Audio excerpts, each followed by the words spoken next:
Oh, hi everyone, and welcome to this week's episode of Rotting Shadows. So, OBS looks like it's holding on at the moment, but hang on to your seats, because we are predicting at 10 o'clock something will happen that causes the stream to go down. And if that prediction rings true, perhaps we will be a little closer to finding the cause of all of our recent tech issues, or at least some of them. Anyway, bear with us, we'll persevere. Before we go around and say hello to all of our wonderful players around the screen, please take a second to go through these announcements. I think my camera is way out of sync with me. Yep. Okay, well, I'll fix that as we go. Okay, the tech issues, it seems, did not entirely avoid everything. I checked everything except that. Funnily, XSplit seems okay as well. I'll kill it and open it again. Okay, so first of all, please check out our social links. Discord, Twitter, and YouTube. There is no such thing as social distancing. Instead, we will be distantly socializing. Come along and distantly socialize with us on Discord and Twitter.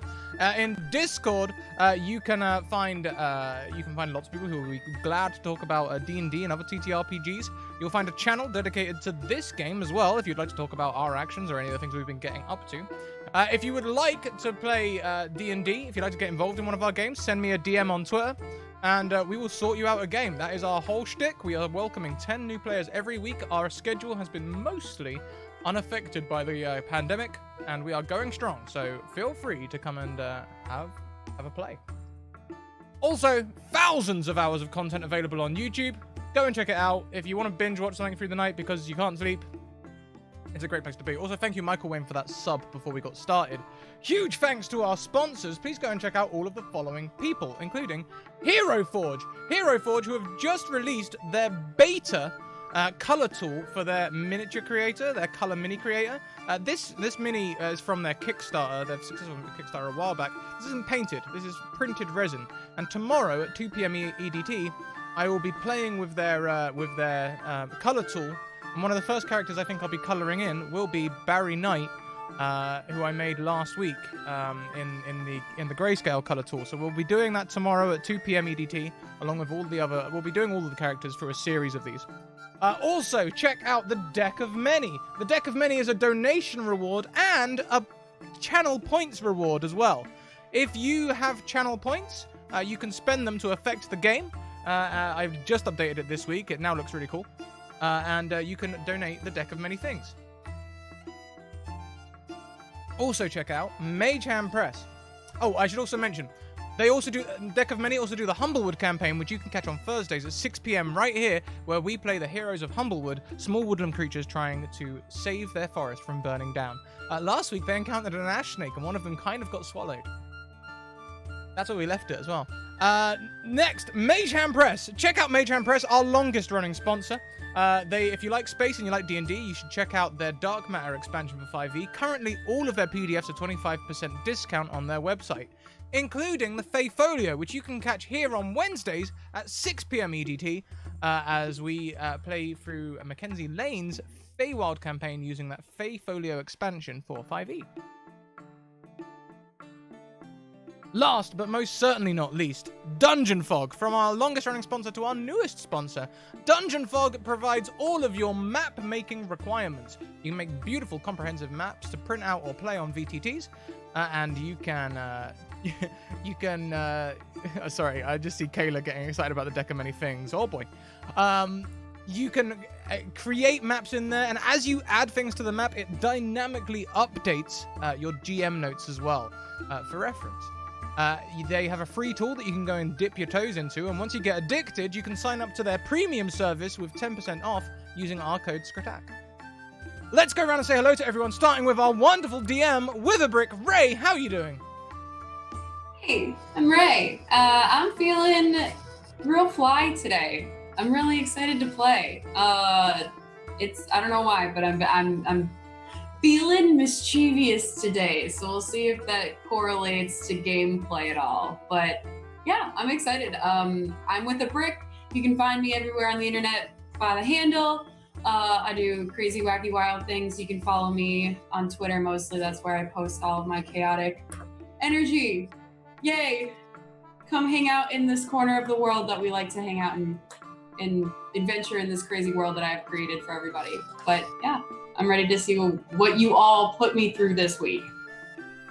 Wow, so accusatory. Yeah. We'll continue clockwise around the screen and go next to It's the Riddler. Oh, hello, everybody. I am It's the Riddler. You can find me on Twitter, Twitch, and all the fun things like that. I'm a streamer, a musician, a DM, and so many things. And I'm very excited to throw dice and race plans out the window. So it's going to be fun. Fun. And next around the screen, perhaps a streamer you may be familiar with, as I think for the last 12 months we've had pretty much 50% viewer sharedness or like equitable viewership. Oh, or it's something like my analytics. It's ridiculously high. Yeah, but compared to everyone else, it's like, yeah. Madam Gandalf!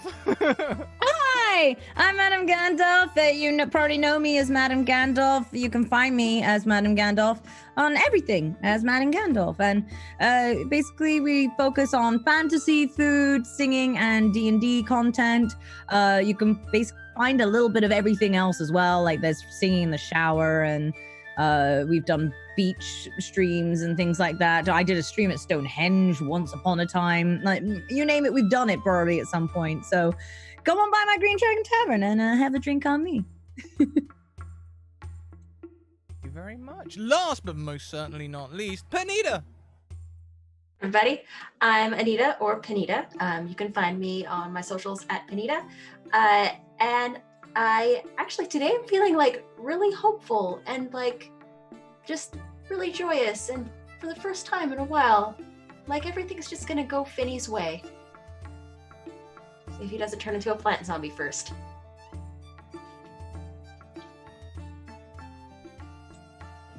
Who knows? I'll be playing Barry. I don't need to go and put the cloak on this week because the cloak broke. We done broke to the cloak. But I will find my hat after I hand over to Witherbrick. Ray. Hey, all right.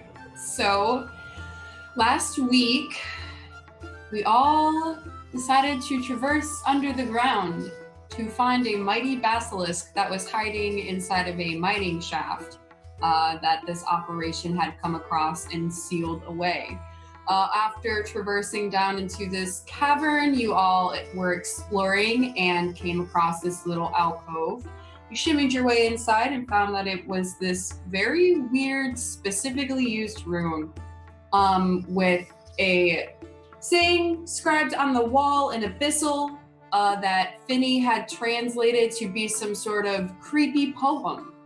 And while you were all traversing and kind of exploring the room, Finney gone over to the table slab in the middle of the room, ran his finger across it, got a cut, and then started hearing some crazy, wacky things. And an entity started talking to them that Finney figured out very quickly after some quick assessment and knowledge checks was in fact the deity Moander of rot, decay, and corruption. You all decided to defeat my basilisk as fast as humanly possible with the cloak of billowing tied over its face. It couldn't see very much, but you had, while Barry was on the back of it, had discovered that it also seemed to be somewhat transformed the same way that the other creatures and the displacer beast had somewhat been transformed. You slayed my beast, you took its gullet, and you crawled right back up to the surface, unto which Grimmin, the foreman for the mining camp you had all kind of traversed into, said that he would be able to put you up for the evening. You had a giant canvas tent to yourselves. You bed down for the evening. And now, as we sink into today's session, you are all waking from a long rest. What's everybody doing this morning?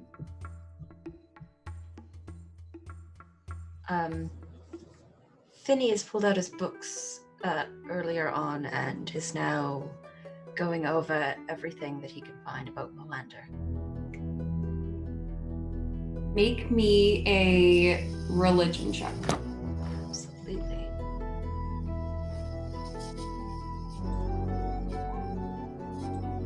Cool. So you start pulling out tomes from your bag of holding, and you come across an older tome, probably one that you had forgotten you even had in there. It's a little tattered, a little old. A couple of the pages in the back block portions are waterlogged, but you flip it open and see that it says "Deities of the Greater" or "Deities of the Lesser Kind" is the title of the book. And you flip towards the back, and there is a small section of Moander. And the first thing that you see is a print, a drawing of some sort of the same carving that you had found on the wall of the hand. Yes, with the which now in the book you see is a mouth on the inside of it with jagged teeth. That was the part you couldn't really decipher from the wall carving, but now you see it is in fact a fanged mouth inside the palm of a hand. And it goes on to discuss a little bit about Moander and where they came from. And it discusses how this deity has dominion over Ratikane corruption, and once it takes hold of whatever it decides is its victim, whether it's a person, place, or thing, it consumes them from the inside out, where they start to basically decay and turn from their innards outwards, people physically. And then when it starts to talk about plants in nature, it says that it starts at the deepest levels of the soil and works its way up. And once it reaches surface level, both in humans and environment, it's almost kind of too late. That the possession has taken such a great hold that it is almost irreversible. But it does talk about, not only is this something that happens in living beings, humanoids, bestial form, but also something that can affect the environment as well. I don't like that. What's everybody else doing? Hunting for food, most likely. Eva is one of those people who's, every moment of alertness, she's immediately there. And sorry, this is very weird for me to. She wakes up in the morning and not having any sort of groggy moment, she's just instantly awake and alert and ready for the day and happy and in her Eva mode straight away. And when she's ready to go to sleep, it's just like instant, boom, pass out as well. So she does everything with all her energy, including wake up and find food, desperately find food. Where's food? Food. I feel like bacon, maybe bacon, no, or eggs and bacon, maybe eggs, bacon, and toast. Or we put the toast in the egg and we make French toast or elven toast. Elven toast. It is now canon. Elven French toast is now called elven toast. Elven 3 times as toast. long to toast, but Yeah, good old elven toast with and Eva's just going to go on with all the foods that she would now put on top of the kind from bacons, fruits, like honey. As you talk, Eva, everyone else in the vicinity starts to see that as you get more excited and your energy starts to build as you're getting ready for the day and the prospect of all this amazing food, you actually see Eva begin to glow extremely bright and emit this bright, blinding light in the next 5 feet radius. So everybody is temporarily blinded by this light that Eva's amazing radiant energy is harnessing and manifesting in this moment. Get your vitamin D here, boys. Yeah, basically. But as you are kind of like preparing yourself, and you do see you emit this light, and then once you kind of recognize it, take a second to breathe and blink, it's gone before you know it. But in this little midst of energy that you have, you do smell bacon, meats, something delicious coming from outside of the tent. She's going to follow her nose. Yeah.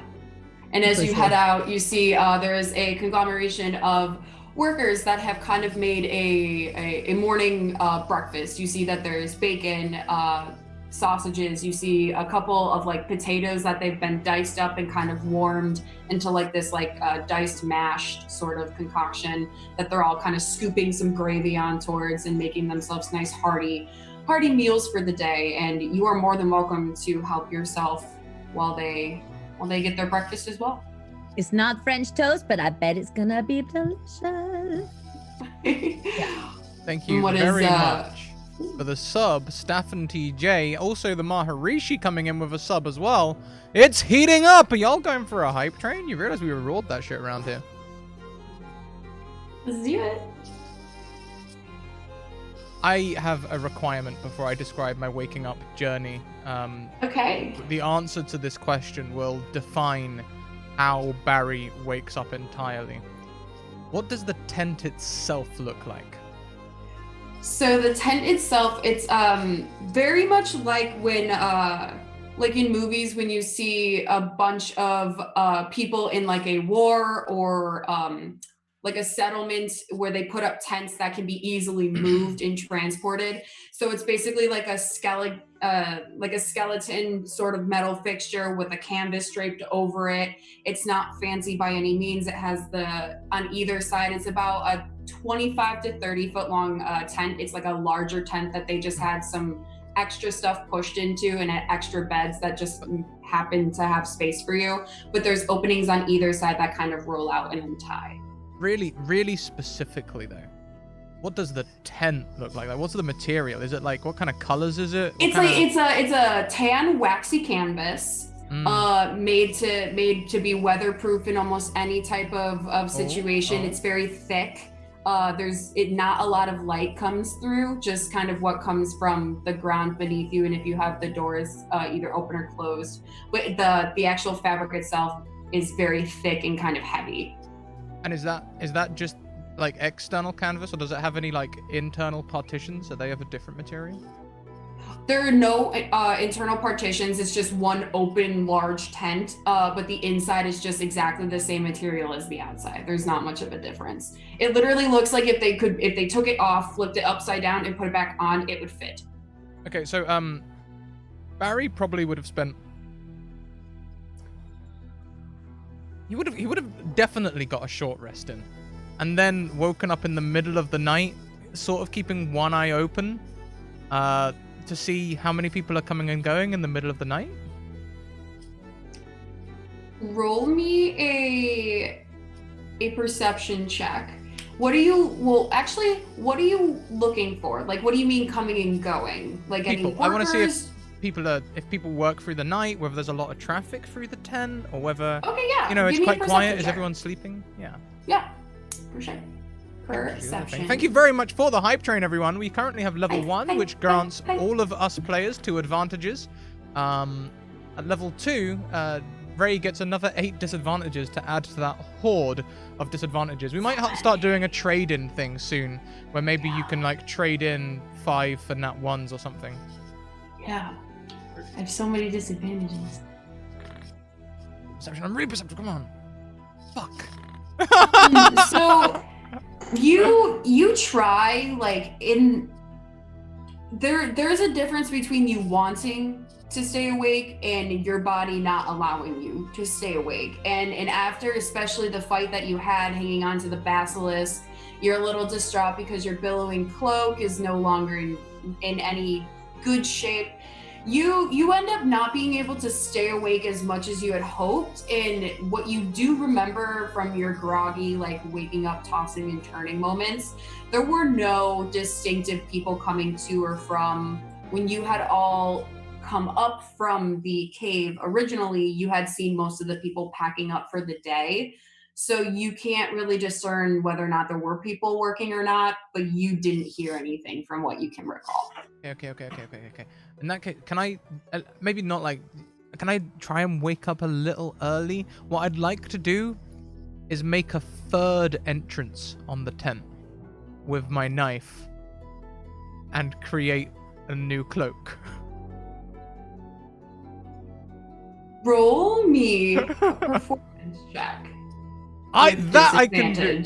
Oh. And this will be one of my disadvantages. Come on. Okay.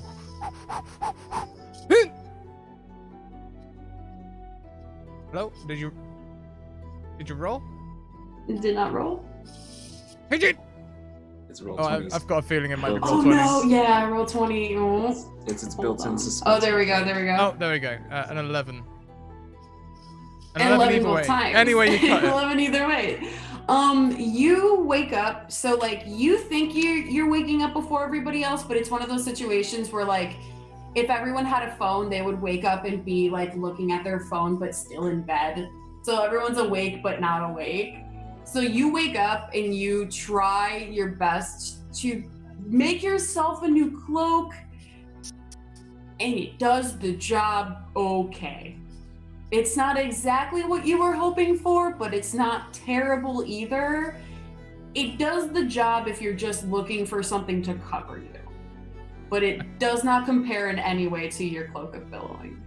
Okay. That'll do fine. Can I at least make the tent look like it is just another entrance? Like roll it up a little bit, put some ties on there, cut off a few bits of leather, make it look like a third entrance, and then absolutely. Just pretend to be asleep. Maybe do I have anything here? Maybe I could does prestidigitation change colors? It I does. think you can, yeah. I was gonna say, I think 'Cause it it's a does small some minor basic, illusion. some basic illusionary stuff. Yeah, great. So I'll just change the hue of the cloak a little bit so it doesn't match the tent. And I can have 3 of these moving at a time, right? I'll create some soft little poofs that make it flutter, if not quite billowing. Okay. I love how like most of Barry's spell slots are getting used from just pure flair. Yeah. Like just Oh pure yeah, no, this is the best. This is All the of them. best wizard All of them, build I Alex. could ask for. Yeah. No, this is what wizards were meant to be built for. Okay. This is the most Actually, extra offensive wizard. spells? No way. No, it's all for flair. You're a wizard, Barry. Like Yes! At last! It's only taken 8 episodes. I love it. I love this group so much. I love this group so much. Sansa will sort of whisper to Finny, sort of watching Barry just like take a knife to this tent and go, what is the overall prediction of him getting arrested before we even get back to town? Well, there wasn't much of a constabulary presence around these parts, so I don't think it's going to be necessarily too high of a chance. At the very least, he'll get called out. Did you find anything interesting? Yes, the deity or being in the bottom of the cave. That was a temple to Moander. Some sort of deity devoted to rot and decay. Well, that fits the bill. Yeah. Unfortunately. So, well, at least we have a name. That's something to go off of. Yes. And unfortunately, an MO as well.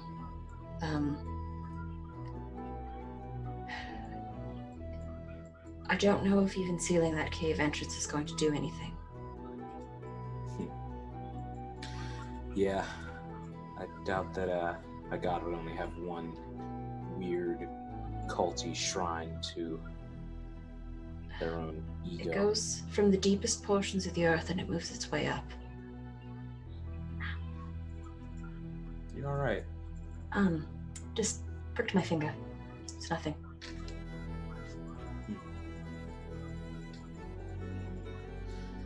All right. What the hell is Eva getting? It smells delicious. Oh, you can smell from in there? Yes, actually. It's interesting. Well, hopefully you won't be in here much longer, and maybe we'll be able to get you. If you want, I can grab you some. And we can save some for you, or when you get out, if you want a first meal. I've got some ideas in mind. Also, you've got some sleep crust in your Oh, right? I don't really sleep, but I thank you. Yes, didn't necessarily have a restful meditation, unfortunately. Now, what would you like for your first meal after getting out of this? Well, my father's always had a tendency to make mashed potatoes and just like a nice pork roast. I've had a particular hankering for something like that. So I think we might be able to arrange something. All right. Are you okay riding my pocket again? sure, why not? All right. I will expect piggyback rides everywhere I go, though, even after I have my form back. I'm not very strong, but I'll do my best. Barry, Yes? you look dapper. Ready to go? Yes. I'm just gonna straight out say that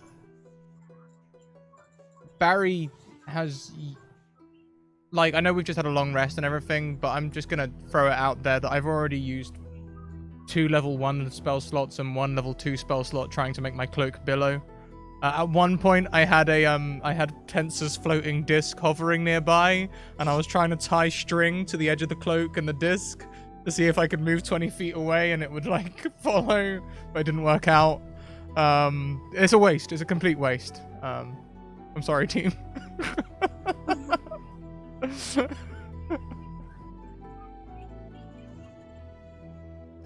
Yeah, and you look over, and as like Finny and Cassandra, like Finny leads Cassandra, and you both kind of, it's almost like that anime moment where it pans, and you just see like him like playing with his cloak, like holding it and then letting it go, and seeing if it does the billow and hold it up, and at one point you just kind of lock eyes with Barry, and he just has this like look of sadness and defeat, but still hope. There's still a little glimmer of hope in there. But yeah, and at this point, Eva does make her way back with breakfast, and are you still inside the tent, or are we outside of the tent? I don't want to stick around the scene of the crime. I think Fanny has already been outside a little bit. Okay, so we're like moving, yeah, so like, you do see Eva, who is eating breakfast and kind of like in the vicinity. You are more than welcome to get breakfast as well. You see the same thing. Everyone is kind of gathered: potatoes, gravy, meats, nice big hearty breakfast for all of these. And you do look around. Everybody give me 1 perception check real quick just to see who's paying attention to what. You know what? I shouldn't need to, but I'm gonna throw in an advantage anyway. Go ahead. Because I've been rolling balls today. Yeah, go ahead. Roll some Advantage perceptions as to well. see what we're looking. Yeah, advantage, cool. 22. There we go. 22, Okay. 10. It's Was it better- last hey, week it's that I better than rolled a the nat 4. 20s? It was. It was against the Basilisk. We rolled Yeah. the nat 20s. I remember. Alrighty. Okay. Yeah, and then Eva, if you want to throw one in there, you're more than welcome. If you're paying attention. No, you know what? To be completely honest, she's probably Sick. fully engrossed into Yeah, it. perfect. Okay, yeah. So as you're looking around, you do see that most of the makeup of the mining camp are dwarves. You do see mix of dwarf and men, women. And you see a couple other like orcs, you see a couple half orcs, and you see a couple tieflings as well. In the midst of the group, kind of like keeping their distance, but also like very rough, rugged. They are built in kind of burly humanoids all across the board. It's actually very impressive. They all look very well built and well prepared for their job. And you see them also filling the carts once again. And off into the left corner, kind of where it kind of dips for a second before there's that ladder down that you all traversed the evening before. Finny actually sees that there is the foreman, Gremmin, who is kind of like looking down the ladder, and you see him kind of like, as he's like looking down the ladder, he shakes his head, and he kind of like moves a mining cart, and you see he puts it right in front of the ladder and like over the top of it to try and like cover it. He's not quite sure, given the instructions to close it off, not quite sure what else to do with it, but you do see that he's like pulling a cart over and putting some materials around it to kind of like hide the entrance so that nobody can really go in anymore. At least he's doing that much.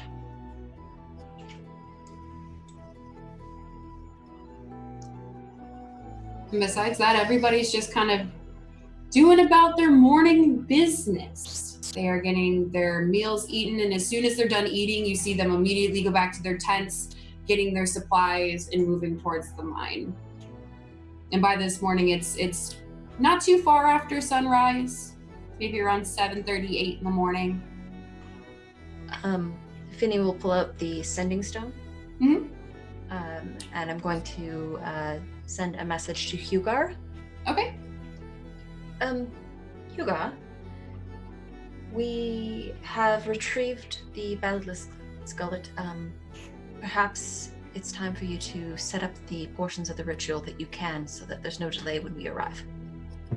And that's the message. Perfect. And you wait a few seconds and you hear back in return, it sounds perfect. I will start the preparations now. Do you know how long it will take for you to get back? There are a couple errands I need to run today, and I just want to make sure I'm there.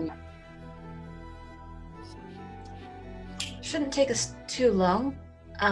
Perhaps a couple. It takes about a half day to get there by the horses, and Yeah. It takes a couple hours with horses. We'll be there in the next few hours.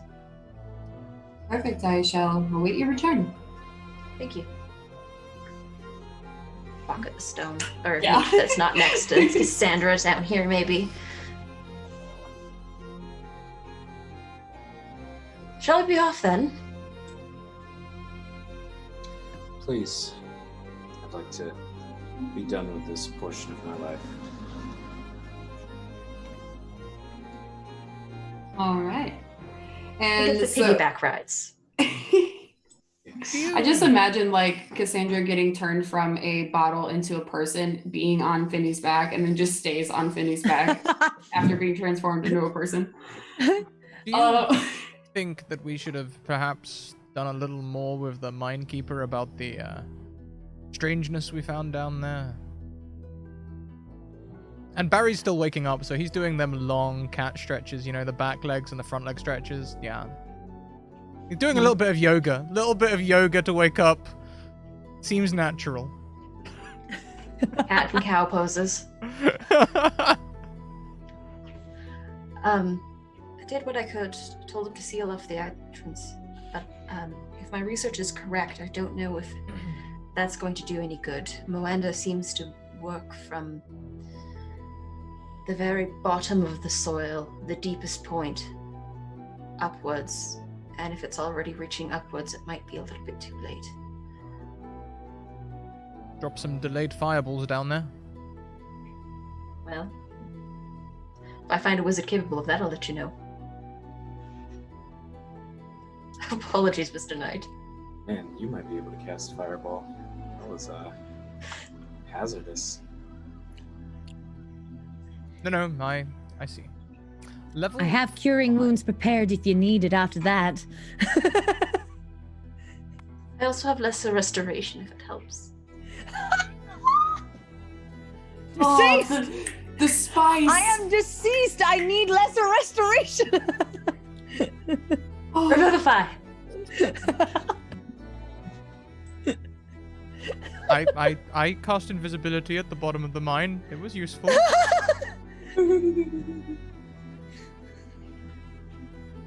Oh my goodness. Well, Okay, so honestly, without that cloak or without your invisibility, we would not have gotten as far as it is. I apologize for my briskness. quite all right. Now, Ray, we have some things. First of all, we all need to draw from the deck of many thanks to the hype train. We got level 4 hype train going on there. Also, I need to draw a second time thanks to the Maharishi using channel points to gift me an extra card. Yes. And on top of that, we have some more advantages coming in as well from Joshua Barbeau, and another disadvantage for you there as well. So we'll get on that very shortly. Let's do everyone else first, shall we? Hey, Riddler, tell me when to stop. What's up? Okay. This is the perfect time for me to take an emergency pee. Yes. Run. Go. I won't say stop until you sit back down. Stop. No. Wait a minute. Oh.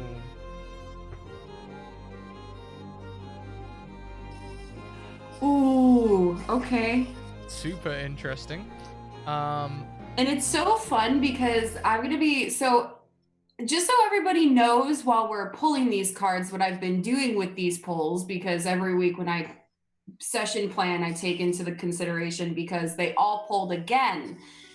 So I have 2 cards per person that we have to still get through. And I'm so excited because I'm planning out the next kind of like unraveling of them. But it's very fun because from a DM standpoint to everybody else, I don't know how anybody else does the deck of many cards, but I use them as sort of like fortune telling for how the storyline is going to go. So basically all of you are telling me how this story is going to end with these cards, and it's amazing and it's really fun. So I always love these hype train polls. So please, please, please, please. I love the deck of many polls, as many as we can ever get. They will influence this game more than you can imagine. So next then, Panita, tell me when to stop. Stop. Oh dear. Yep. Oh. Y'all are getting some interesting ones so far. That's We'll about as see. ominous as it should be. I know, the fates and then ruin. Oof. This feels always like getting your fortune told, you know, where you're like, Yeah, that's what I Literally just what said. I Ray said just I've been said. using them as. that one mean? I just said that I've been using them almost like tarot cards to influence how the story is going to continue forward. So I love these polls. They rack my brain with 10,000 ideas every time. Alex? Stop.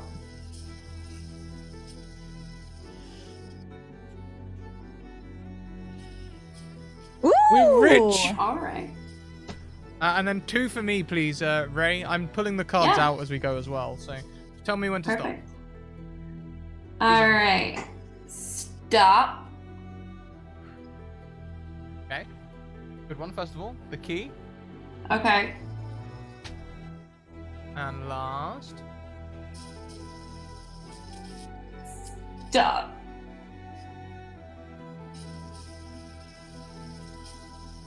Oh boy. What did you Oh. get? Who? Oh, okay. no, I'm what does so that mean? excited. This Does is this so mean exciting. we'll actually get Fireball? Yeah, maybe. Yeah, we Maybe he might will just be the become a fireball. Yeah, Yeah. he'll become a fireball. I'll send you, Oh. as usual, I'll send you the canon meanings Cool. in chat. But as Thank always, you. everyone, Ray has dominion here. If Ray decides that there will be a more interesting way to play out the card than the canon, then that's what we'll do. Yeah, I try my best to keep them as raw as possible. However, there are some that I do shape and shift to bend to my whim, like I should as a DM. But thank you for those pulls. Like I said, these help me more than anything, especially with this game and the way that they influence everybody else. So I love it very much, and thank you to everybody for the hype train.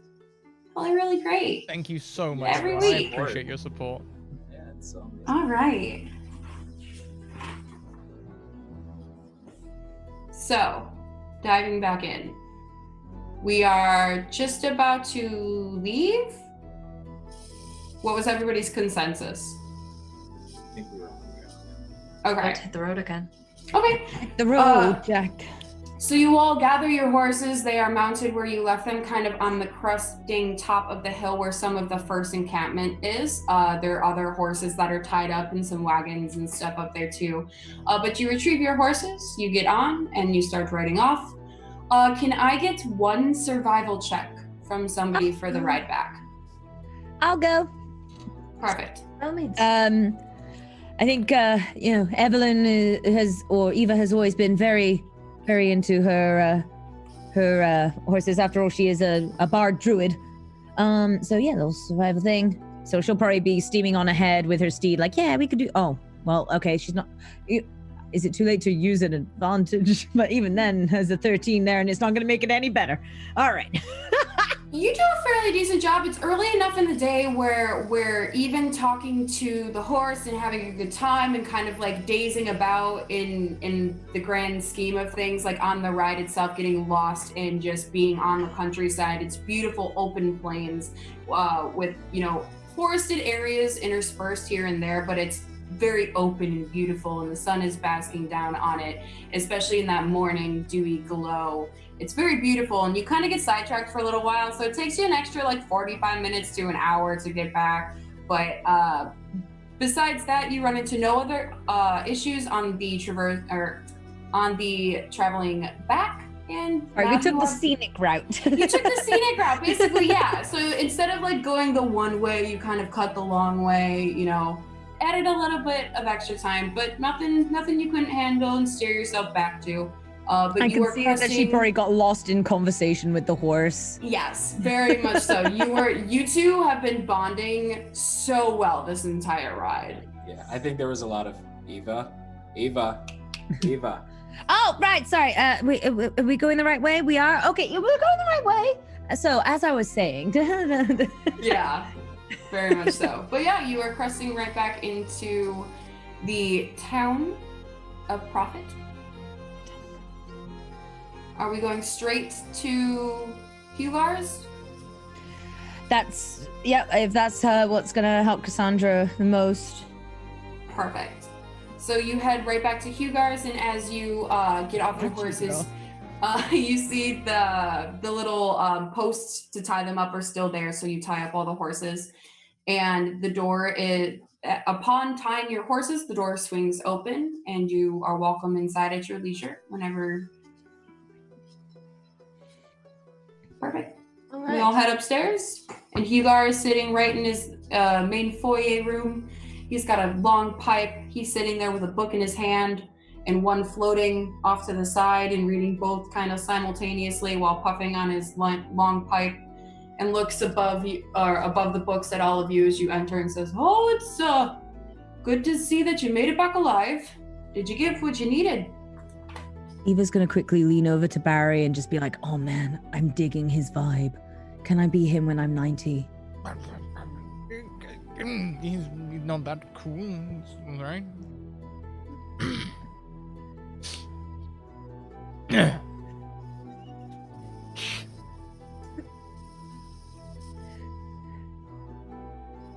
Yes, He's just like still staring at all of you.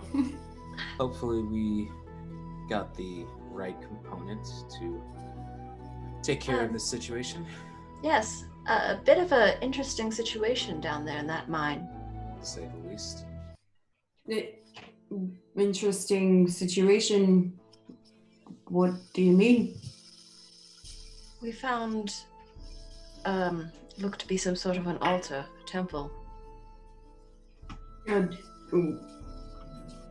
When you say that, he kind of like looks weird, like looks at you with a kind of cockeyed sort of stature to his head, like almost like not understanding the language you were speaking.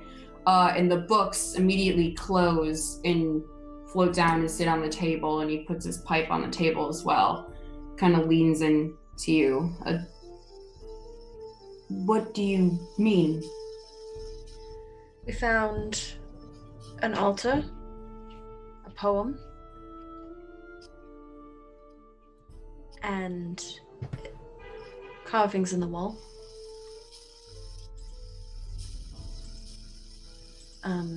Do you know what they mean? Here we are so far below where no sun shines and most won't grow. We gather here, our hearts forlorn, and give praise be for the rot to be born.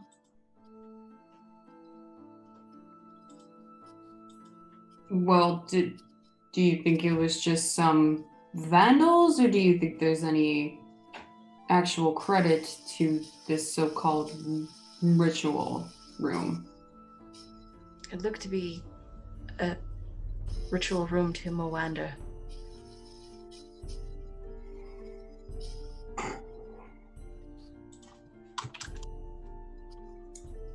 Can't say that I've never heard the name, but it surprises me that they'd be here. Uh, well, what do you make of it? Is this the reason Tuva became what they became? Does it have any correlation, or is it this just so happened to be something you stumbled upon? I think it definitely might be related. Something ancient. Something dark. I could sense it. I think it spoke to me. I don't. Did anybody else hear it? And he looks and kind of scans over everybody else. This is actually the first time I'm hearing that a voice spoke at all. Same. I'm with the body in a bottle. It wasn't anything. It was just the surface of the altar. I touched it. I was examining it. I pricked my finger. Oh, yes. That sounds like nothing. That's what they all say. And then he stands up when you say this and starts to pace around the room. And then I heard a voice. Dark and ancient. Finny, as someone whose power stems greatly from hemocraft, the fact that blood was spilled on an altar is very not good. Hemocraft's a very fancy way of saying blood magic, Cassandra. It's also the technical way. Maybe you'd know that if you went to any class ever. I have class, thank you. Exuding class. Finny. Yes. It's not good. No. Because the voice said she'd get me now or later. They'd get me now or later? We would meet now or later.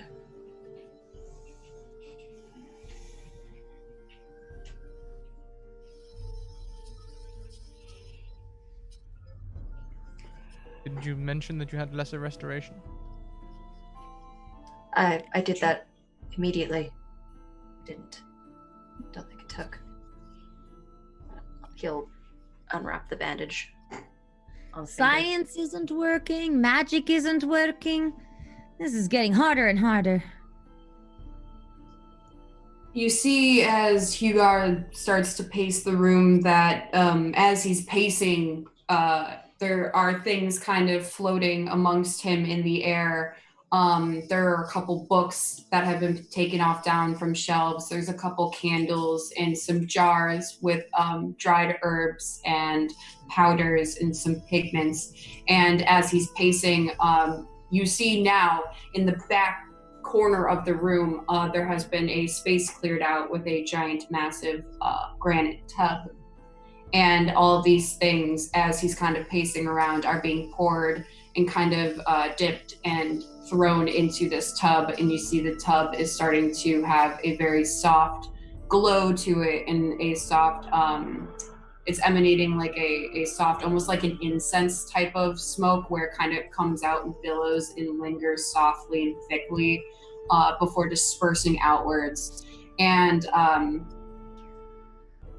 he comes back around and sits down and sits in front of Finny very closely, puts his fingers to his mouth.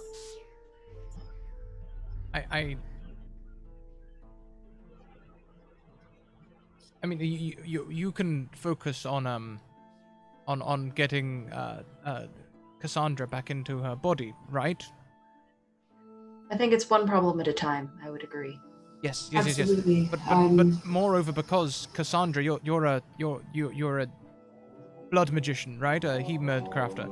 So, can you detect if Finn is infected in some way by this rot disease? Can you detect that?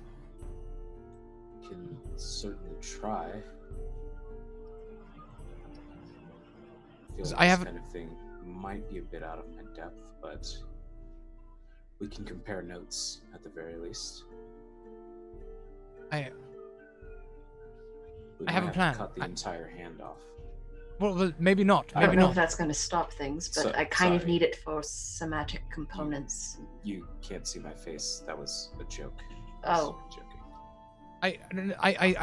Hard to tell tone. I have a plan. I have a plan. Look, It's like when people I- write jokes on paper. I You know. know, I it's can- hard to. Hey, come on.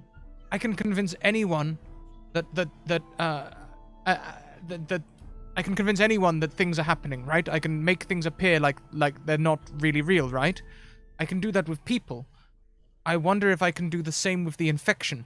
If we have a way to track it, maybe I can convince the infection that Finn is dead. And then it won't keep trying to track it. Normally, I would call an idea like that a bit outlandish, but this infection clearly has some level of sentience. The thing is I don't even know if I'm infected, though. True. Do we all just I- give I Finn a have look? a way of finding out. Can I do an insight check? Because I am super smart and a professional role player, I am going to cast Detect Poison and Disease. Hey! Hey! Accurate. Probably more effective than doing an insight check on. Do you have a disease? Do you have a venereal? Like, what are we going on to here? Roll me a subsequential medicine check along with this detect poison and disease. Me or You. okay. So yes, Detect Poison and Disease, and then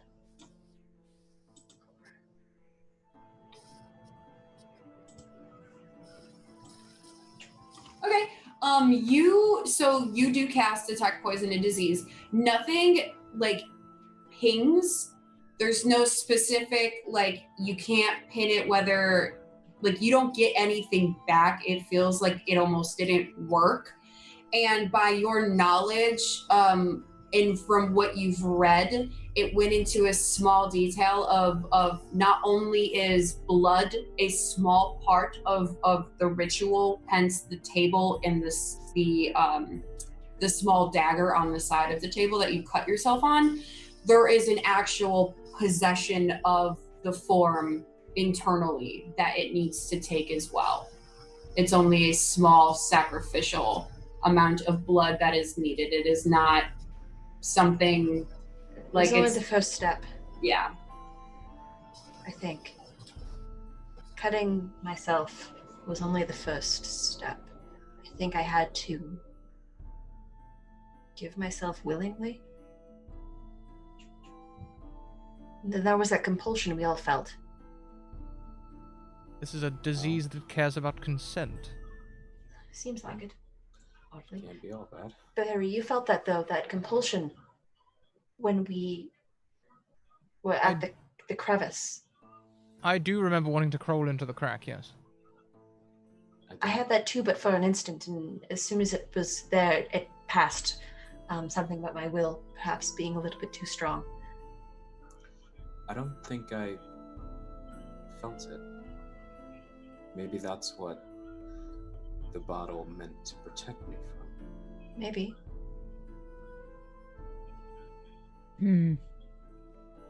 So, if this is alive, is there a possibility that maybe rather than infection, well then it might be more natural? Maybe we can talk to it. It might even be fungal. Well, if Fun guy. Melinda is behind this, if this I found it in this book and I pull up deities of a lesser kind. And immediately Eva's gonna snatch it and start Just be trying careful, to that one's very speed read. dangerous. The pages are fragile. Okay, I won't Don't use near it. the pages, please. Okay. Don't set it down like this. Or crack the spine. It's first edition. It's. Oh. I forgot you were a librarian. Uh. Okay, I will read it like this. Thank you. No. And then she's gonna say, no wonder Finny has bad eyesight. Can I just like... I must have something. I want to cast something. I'm desperate. After everyone jibing at me, I'm desperate to be useful. I'm going to cast no, not I must have something. Yeah, I'm gonna cast Silent Image and blow up the words to like they're being projected from the book. Ah. Yeah, you kind of like see them pop out in front of you, Eva, and kind of like almost like a Rolodex that's consistently going. It kind of like flips through the page and it's like it highlights 2 or 3 lines at a time, like a magnifying glass that's just keeping turning, and you see all the words and stuff as you read, continuing on in like a bigger font in front of your face. Just large font mode. Yeah, large font mode with a magnifying glass. That's basically what it looks like. I'm gonna like change the brightness of the background, switch it to dark mode. I'm trying to show off all the features of Silent Image right now. So I can make it look like paper. Yeah. Dull mode, so it's not glaring.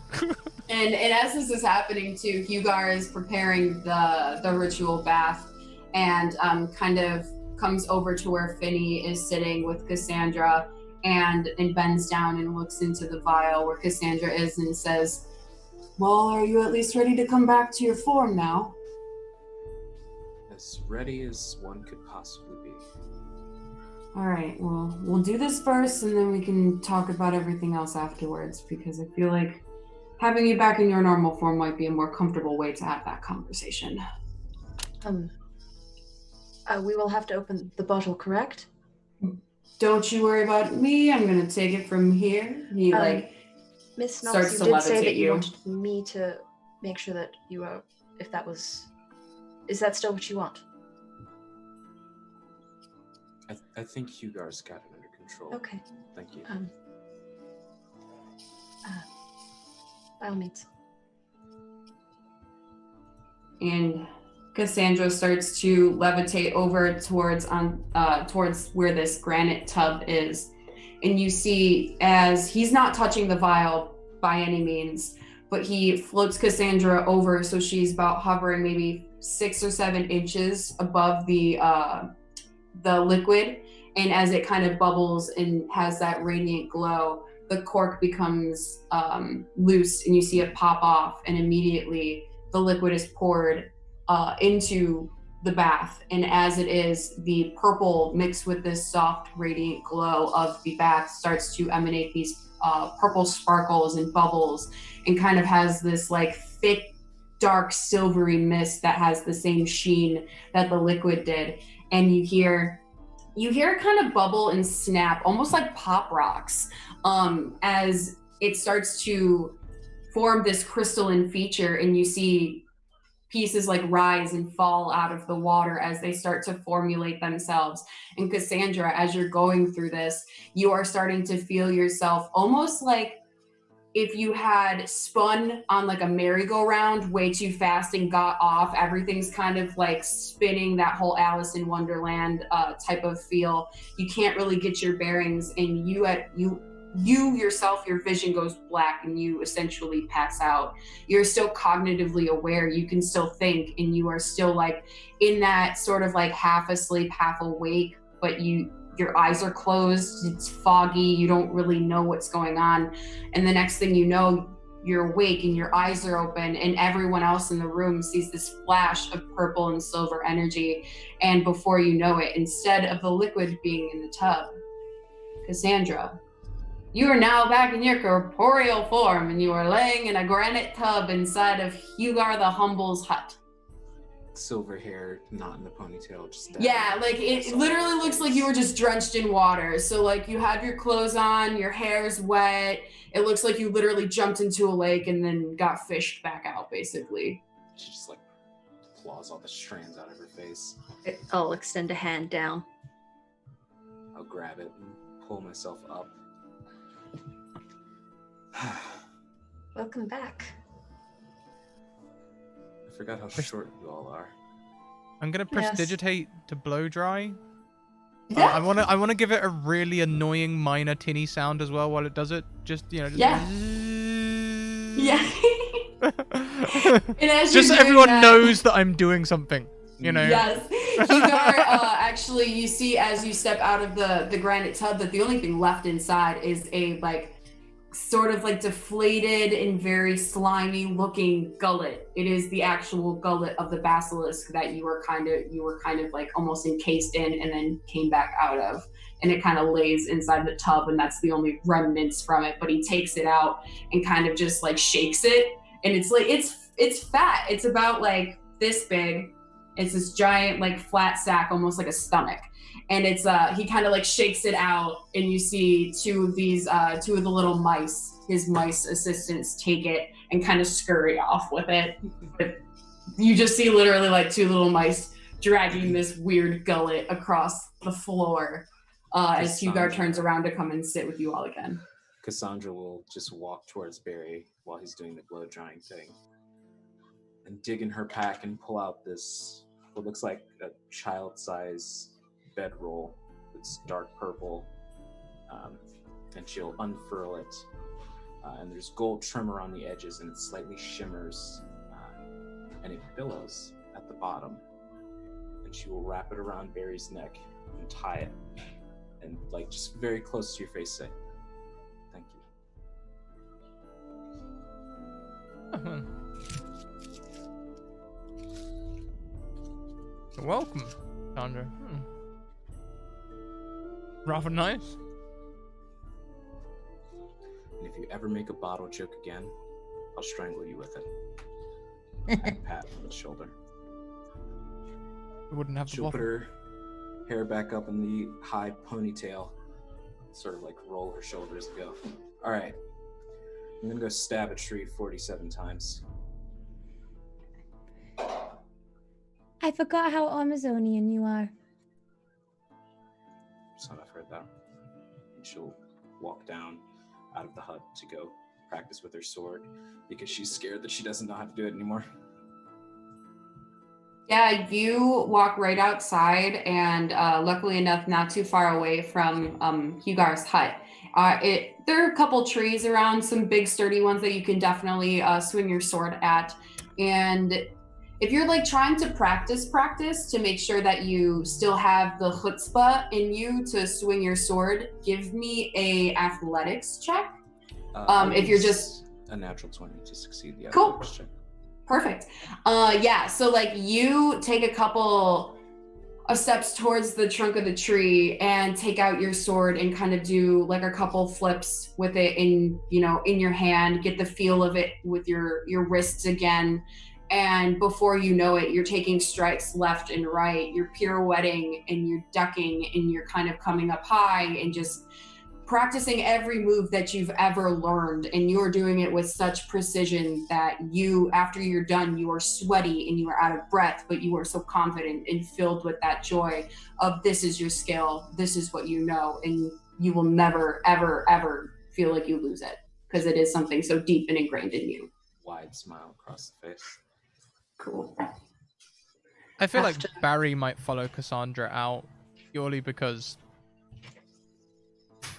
Hugar. After Barry and Cassandra leave, I'll sidle up to Eva and I'll say, "So he's not allowed any more bottle puns. How long do you think he can keep a cork in it?" I don't know, but I've been bottling them up all this time. Sometimes you just have to let it flow. I'm a genie in a bottle, but I'm running the right way.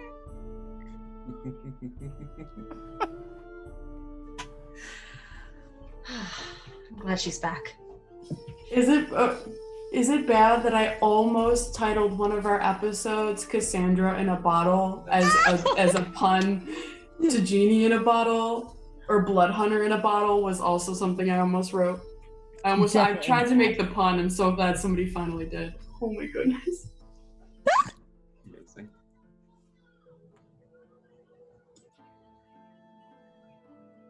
Cassandra will finally sheath her sword and just sigh deeply.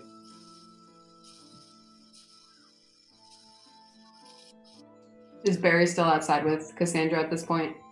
Yeah, I'll be sitting outside. I won't be like close. I'll be kind of like nearby, like watching from a distance. I don't want to interfere with training, but also I don't want to be near Hugar, and you're a great excuse for that. So I'm just gonna be outside. I'm gonna be playing around with hallucinations.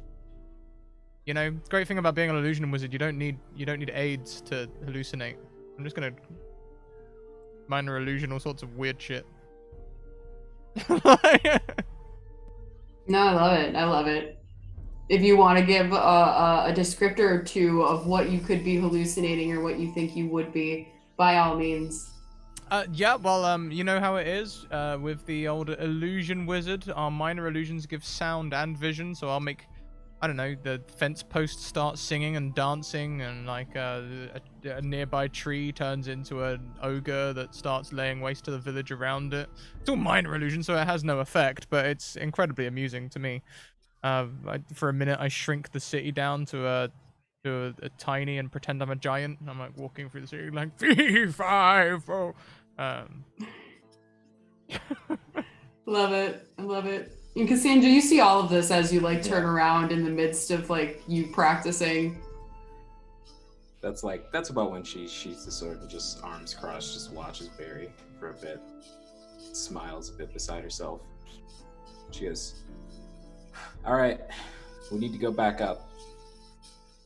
Get this Moander business properly looked into.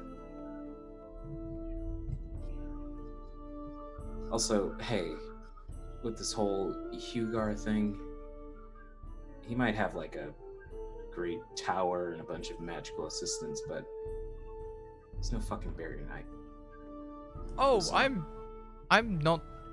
I mean, look at him. He's got a stuffy house. He doesn't go anywhere. I get to travel with friends, and so far since we've all met each other, I've made nearly 200 gold pieces. Uh-huh. Come on. Including expenses. Now rejoin Finny, Eva, and Hugar. Perfect. And yeah, as you come up, Hugar his demeanor is a little more off kilter compared to what you've seen. He's keeping track of his steps a little more carefully. There's not an air of relaxation to him like there was. He's a little bit more stiff in the way that he's carrying himself, but he's currently preparing some tea, and making some small sandwiches just to have after you've been there. It's breaking mid-afternoon, early afternoon, and he's just kind of like pacing still, uncomfortable, and Finny and Eva are kind of just chatting on the sofa still as you come up. Was that better? Yes. Much. Yes, they're most impressive. They know all of the moves. Hmm. And you, Mr. Knight, did you get enough air? Oh yes. Glad. Perhaps we can try and get to the bottom of this here.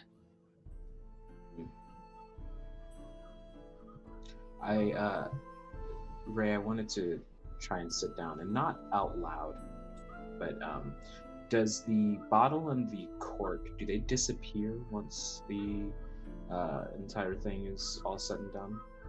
The cork specifically, I guess. You didn't see anything happen to it. You would have to ask Hugar if he did something with it.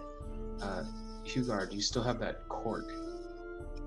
To the bottle that you are stuck inside of. But precisely. And he you see as he's pouring out some tea at the moment, the vial that you now recognize as it kind of floats off a shelf in that corner where you were. it kind of floats off the shelf and comes and rests, like hovers in front of you, and you can grab it. It's just the vial and the cork is kind of like half put in back into it. I'll just take the cork and sort of squeeze it in my hand, close my eyes, and ask, not out loud, but just ask, do you know anything about Moander? Roll me a percentile.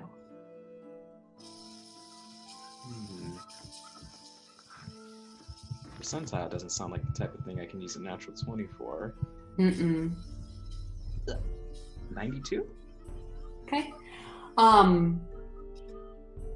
In your focus, for a small moment, you feel some heat resonating from the cork that you're holding in your hand, and as your eyes are closed, the warmth brings this light it's green, but it's a nice, beautiful, dark, rich green.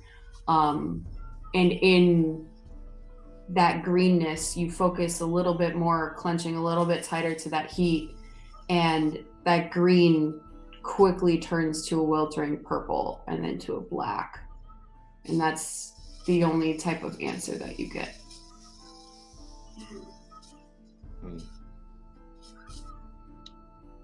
Anyway, should we hit the books? See if Hugar has any more information than we do. Yes, anything beyond what I have in my meager library would be most helpful in this endeavor. And Hugar returns to the room now and sits down and hears you say that, this like crack the books comment, and as the teacups and everything is being floated out to you all, he sits down in the same place that he has before and looks at you all and says, as always, my home is your home. Any of my books that you might think pertinent and useful, by all means. I don't think I have anything specifically discussing that deity. However, you may inquire with the small bookstore that's in town, or if you require more in-depth knowledge, I can send you to the people that I know in Ulare. Might be an interesting place for you all to check out if you're interested, especially in that deity. If this is what's causing the rot, the decay, this disease, then there has to be some reason behind it. There has to be some greater purpose. You said it talked to you. Yes. What did it say? It said it wanted to claim me. It said that it would only be a matter of time. It kept saying now or later instead of Claim you. yes. Is it something like some deity I would possession join. stuff to me? Said I would join them. Them. So there's more. From what I can understand of my research, the Moanda is a lesser deity of rot and decay. Pronouns generally they, them, or we. But something that's curious is Tuva was saying something about, or not Tuva, I believe her parents or her brother was saying something about we must join the greater rot. As soon as you say Tuva, he kind of like sits back in his chair and once again puts his fingers together and looks. There's like a distinct look of concern on his face. I sent Tuva away thinking that the clerics would be able to help her. And not even the clerics were able to. You did what you could, or what you thought was right at the time. It's not your fault, honestly. If this being wanted her, then, as the voice in my head said, now or later.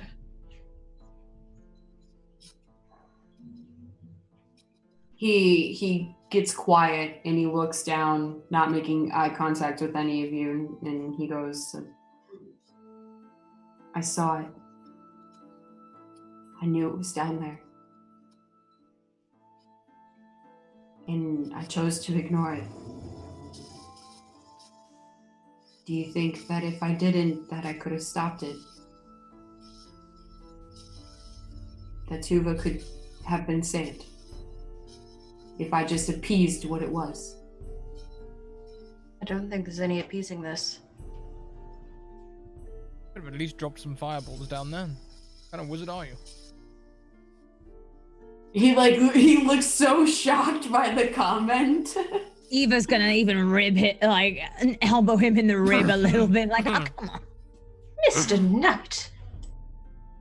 Sorry. Don't know what's come over me. Didn't Rotten mood, I guess. That was a good one.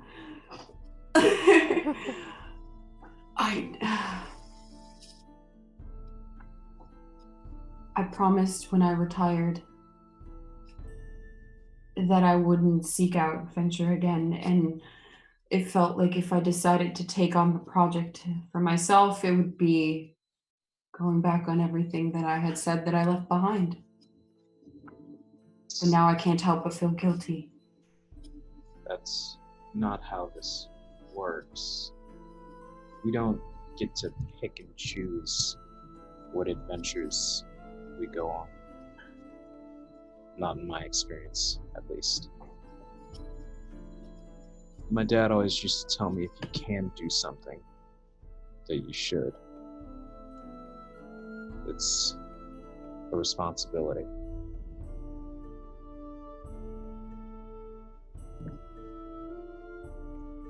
But when does that responsibility go from you to others? How do I not take responsibility but let you all take responsibility instead? I don't think it ever does. I think we all have a responsibility because we can all do something. We just have to share the burden.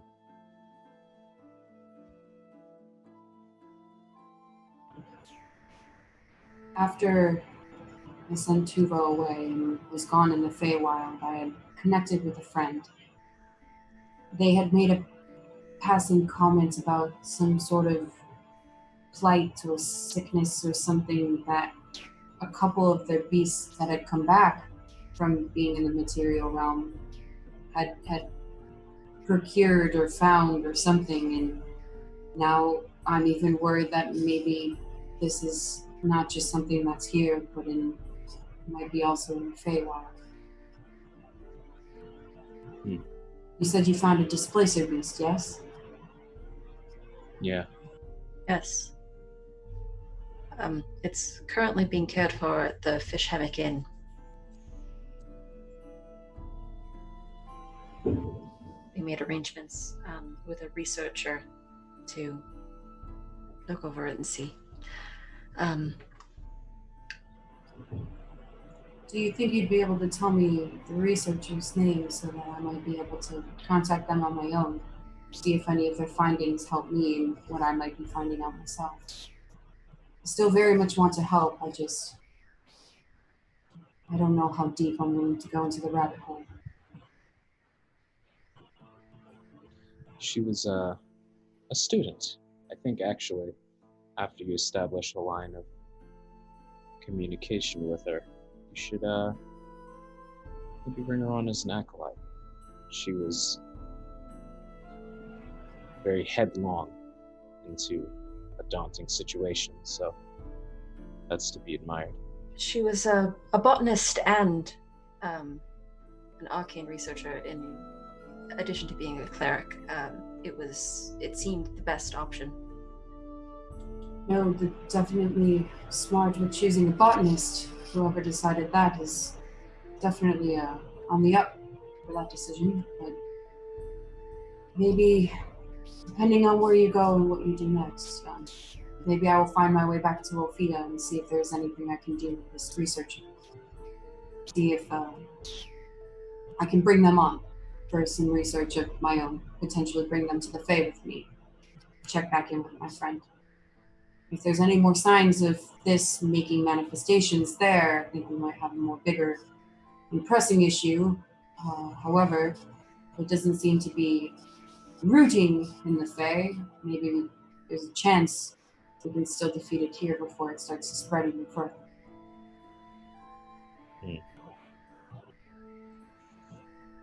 All Unless right. it's a way that we can see where it is and where it's leading to. Maybe it's going somewhere. Maybe it wants something specific. A place? A person, maybe? Or does it just want? Maybe. Yes. These are all good questions.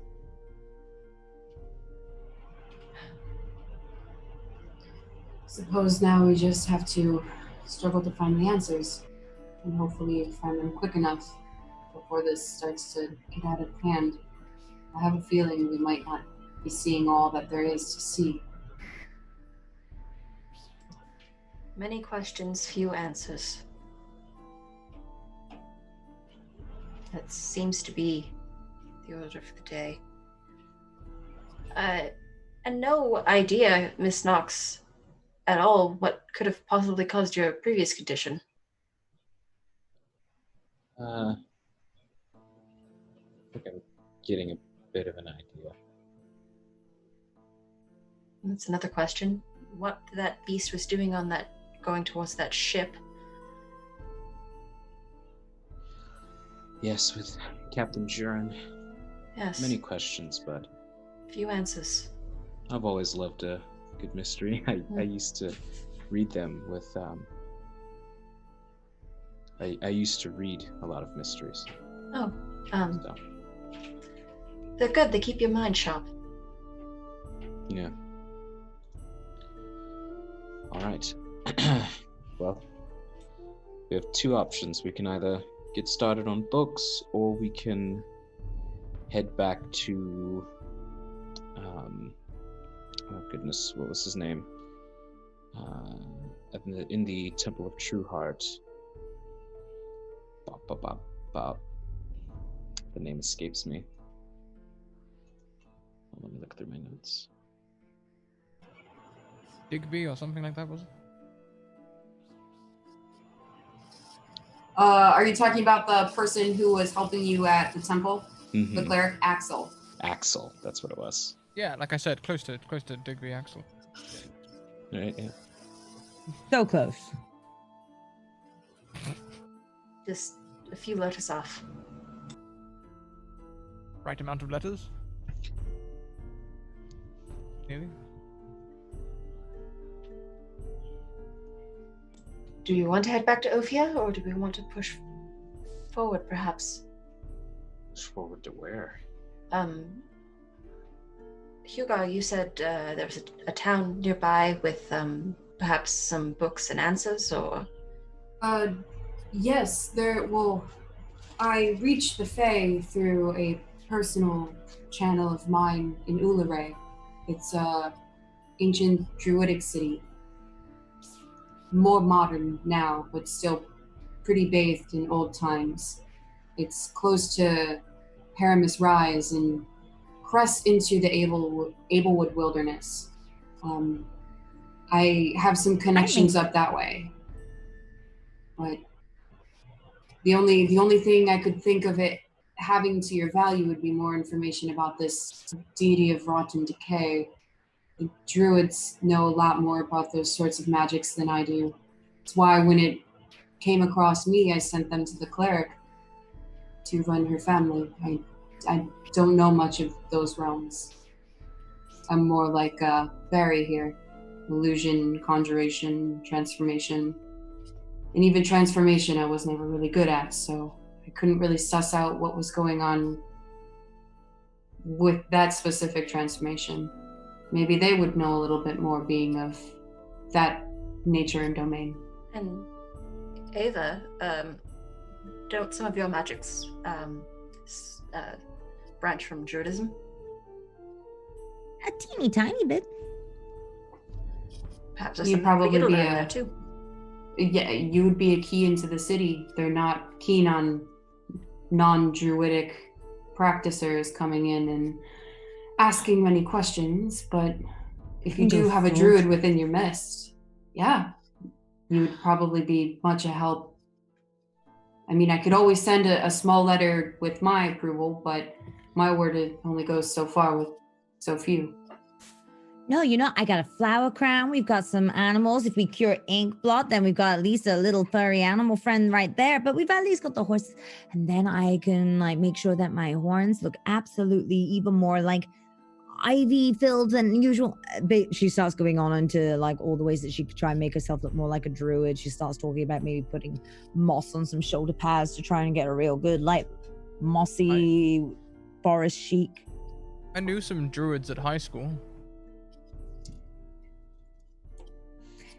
Why is it I feel like this is leading into something? Well, I just thought I'm gonna use disguise self, and my hat's gonna turn into long dreadlocks. My robe becomes wool tie-dye knit stuff, and there's moss and stuff hanging off me. And you have a hacky sack. Yeah. I mean, that's how most actually look in the city. So he'd probably fit in really nicely. Doesn't matter where you go. Completely different island. Druids are always the same.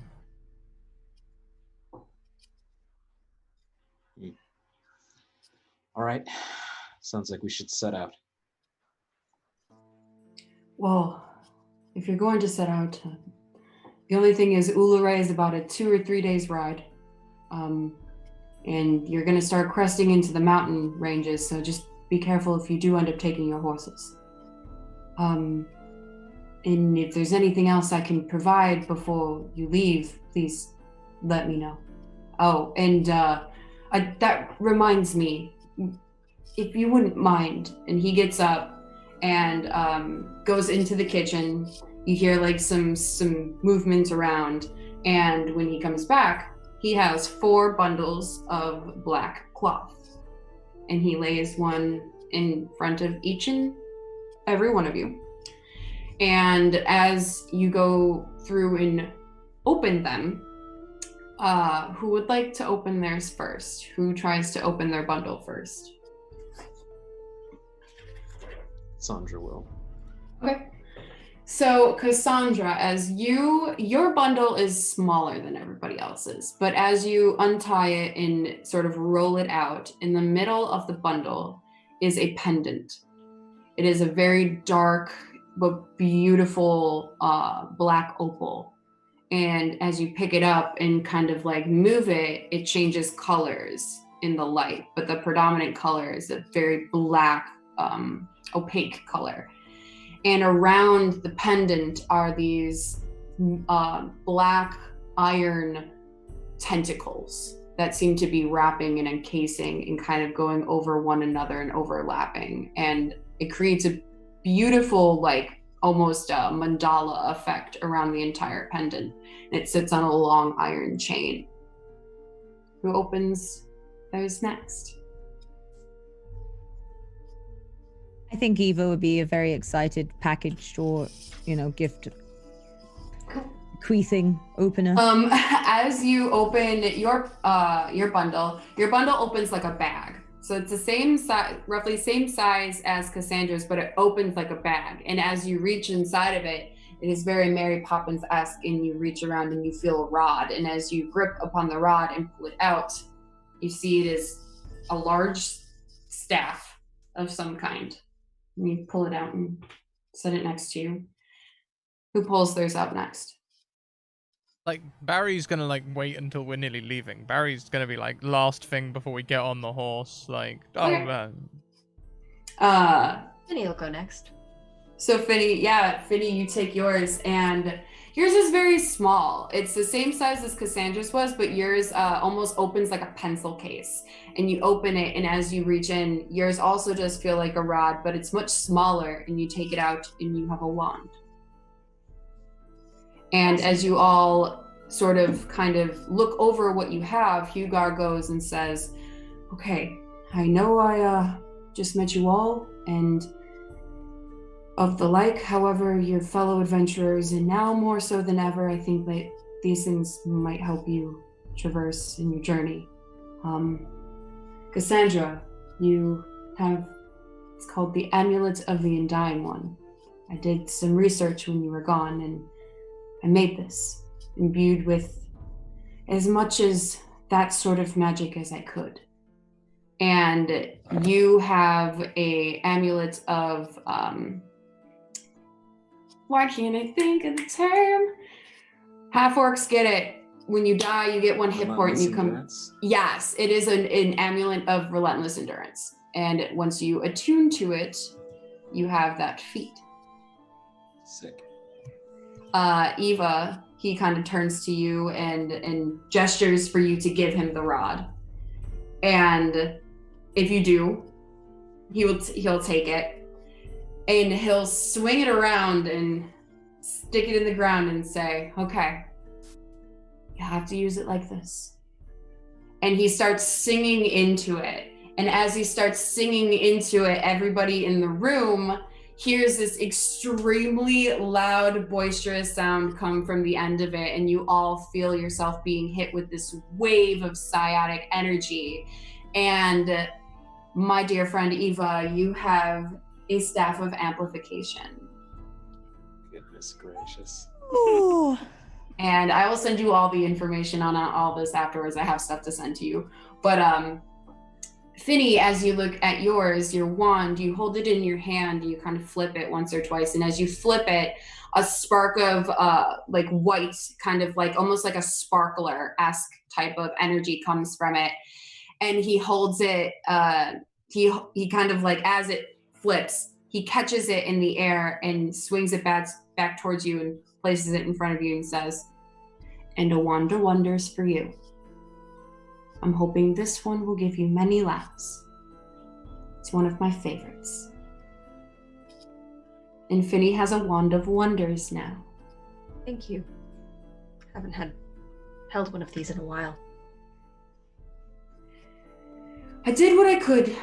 I don't know you all very well, but I took what you've said and how you've carried yourselves and tried to craft something special for you all. Like I said, I can't go out and adventure much myself anymore, but I want to help those who can. Especially if it means not having anything that happened to Tuva happen to anyone else. And Barry, when you decide... Seeing that everyone else is open theirs like right now, Barry's like, like digs into his sack and pulls out whatever there is. You have one that just looks like Eva's as well. It's a bag, and as you open your bag and reach in, you feel like a heavy leather thud, and you kind of feel around and you feel on the sides, and there's some pages, and you pull it out, and it is a tome. And written on the tome, or written on the front of the tome, says the book. It says the word misspell. Oh no. And Hugar kind of chuckles to himself and says, you seem to be a very precise type of wizard. And I think this will add many, many fun, entertaining evenings to your repertoire. Oh. And you have a book of misspells. No, what have you done, Hugo? I'm too powerful. And I will send you I will send you yours first, but I'm gonna go through really quickly and send photos to everybody of their little things. But yes, if you would like to all peruse for a small moment, you can, and I will take this as a moment to do our little break. So we can get up, stretch, everyone can kind of look at their cool new items, and we'll kind of come back to everybody getting ready to traverse onward after our break. Yeah. Hell yeah. See you in 5 minutes, everyone. Take a bite, grab a drink, stretch your legs. See you in 5 minutes. Wash your hands. Bye.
Well, hi everyone. I hope you had a fantastic break. We certainly did.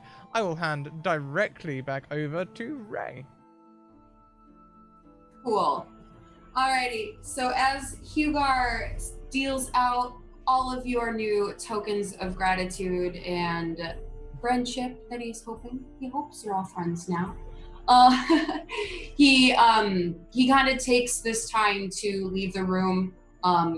You are more than welcome before you head out. If you want to look at any of his books, use any of his resources, ask him any questions, you are more so welcome to do that. He is just gonna kind of like traverse around his place. You see him kind of picking up some things, just kind of like taking care of his home.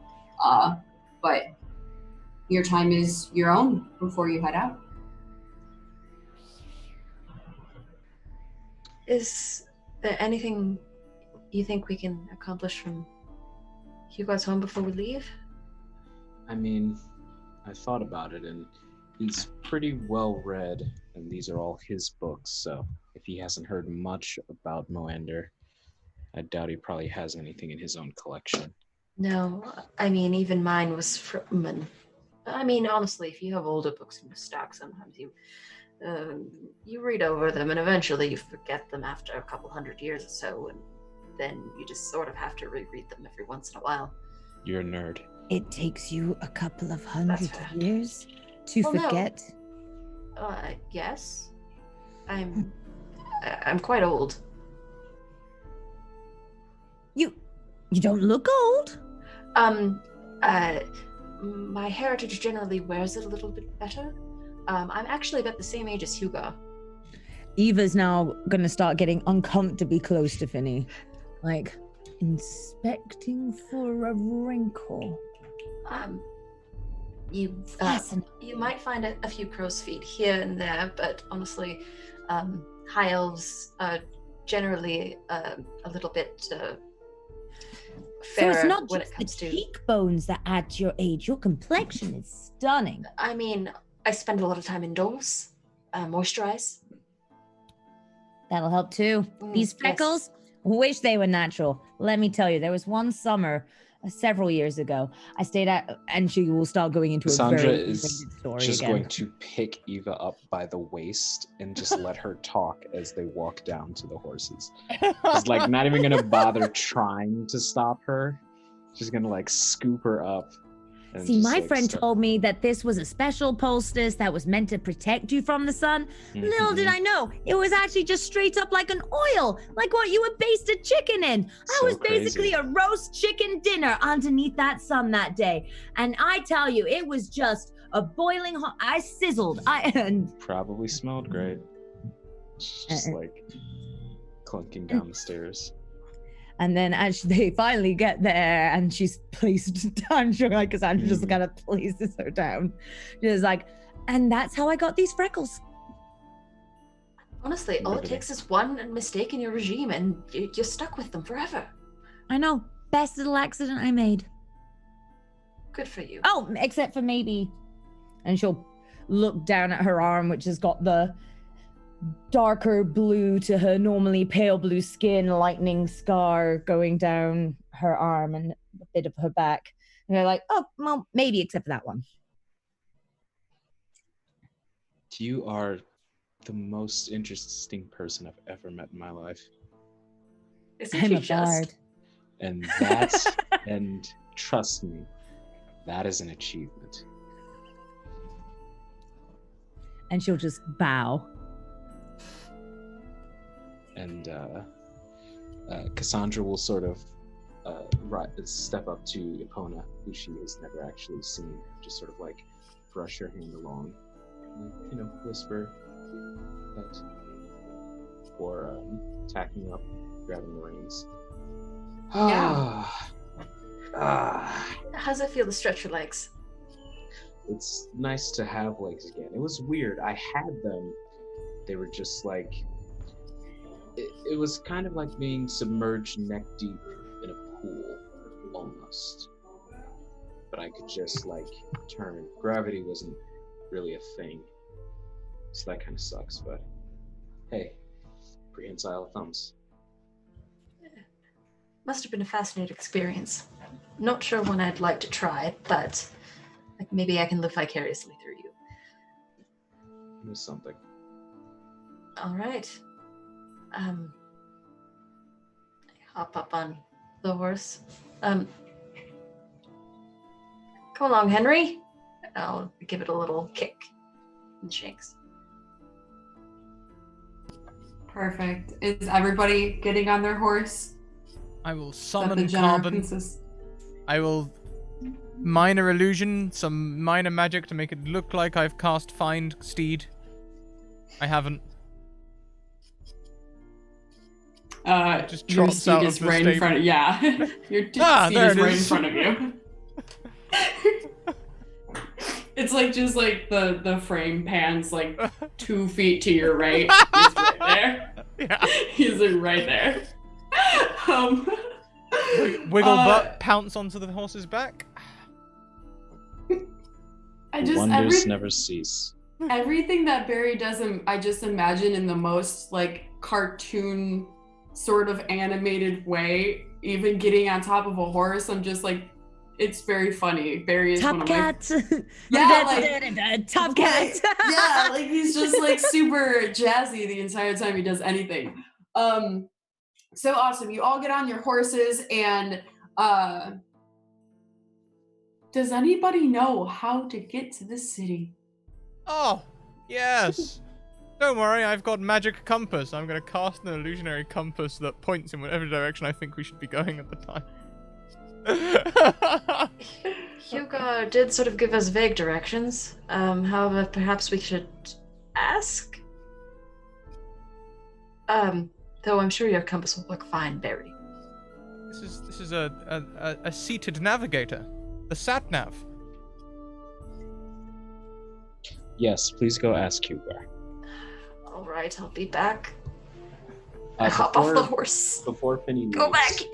I want to pat him on the back, and I want to cast protection from good and evil. Benny? Yeah, Yeah. just to see if anything happens with his finger at all, if he feels any different. You don't see, like, you know what it looks like when the magic takes hold of somebody or something, and when you cast it, that wave goes over Finny. However, it doesn't kind of like ping or hone into anything, almost like the when Finny cast the disease spell. It's the same thing where you see it kind of go over and the spell is cast, but there's no change that you notice, at least. Nothing that you can see. Yep. All right. Hugo? Up here? Do you need something? Yes, directions, perhaps. To Ulure? To Ulure, yes. You wouldn't happen to have a map, would you? Or at the very least, could you point it out on mine? You have a map. I think we got one like session 1 or 2. You did. You got Yes. a map of the city of Ophia. Oh, we just have a map of Ophia. We don't have a map of the Yes. continent. You wouldn't happen to have a map, would you? Well, you said you have a map. Is it just a map of any place? Well, it's just of Ophia. Bring it here. Okay. And he'll take it, and you see he'll take off a shelf that's very close to him. He's sitting at a desk that is very close to the granite tub, and there's like a lot of books. There's lots of papers and jars and kind of like all these sort of things are scattered about. And he takes a brush that is like way up on a ledge and kind of dips it in the translucent liquid that it's sitting in and paints over the page and gives it a second, blows on it and kind of dusts it off and gives it back to you. And he says, now this, something I'm trying out. I will let you keep the sending stone. If this doesn't work, message me. I will figure something out. But it's a concoction I made. And if you think about a place, an aerial view will show up. It doesn't work everywhere, but in most cities where there are maps currently made. If you go somewhere and there's never been a map made, it won't do it. But if there are maps made of a location, this will give you any location you desire. Thank you for that. And he'll roll it up and hand it back to you. Sort of do like the photo after in a dark room. Yeah. You give it a little shake. Yeah. Roll it up. Tuck it away. Much appreciated. All right, and now I've got to get back on that horse again. Bloody hell. Best of luck. If you need anything, you still have the sending stone. I'll call you. He gives you finger guns as you walk out. The double goodbye. The dreaded double goodbye. Yes. Infinity, you crawl right back on your horse, and you see that once you do take out the map again, if you sit and you focus for a small second, if you think about the city of Ulare, it will show you from where you are currently to the city of Ulare and the distance and where you have to travel. And you assume that it would be about a 2 or 3 days ride, depending on how quick or slow you were trying to go. About 2 or 3 days. So we'll probably have to camp 1 night or 2, depending on how quick. What do you think, Miss Knox or Miss Umberwall? Barry? Fellows? I think to be fair, I've done my fill of inactivity, so, but I'll leave it up to you all. Traveling faster through unknown terrain is dangerous, but risk versus reward, I suppose. Besides, who didn't ever get into the best places without a bit of adventure and danger?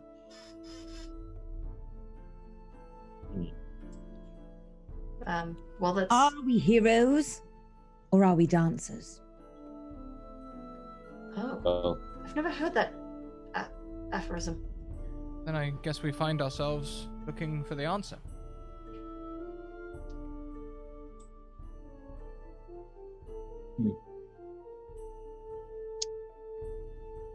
You know, sometimes, man. Is there like an off switch? Is there any way, is one of those receipts a way we can return you, or? Hey now. Anyway. Okay, well, let's wave goodbye and wish us all all well. And Perfect. Let's be off, I suppose. Yes. And you set off. Finny points out confidently on the map where the direction is, and you all head into the direction shortly, but very calmly and confidently, leaving the township of Prophet on our way to Ulare. Who is leading the charge? If it is just Finny, you are more than welcome to make a survival check with advantage with this map. Or if 2 people want to make a check to do it together, you're more than welcome. I'll make it with advantage, I suppose. Cool. Thank goodness for the advantage.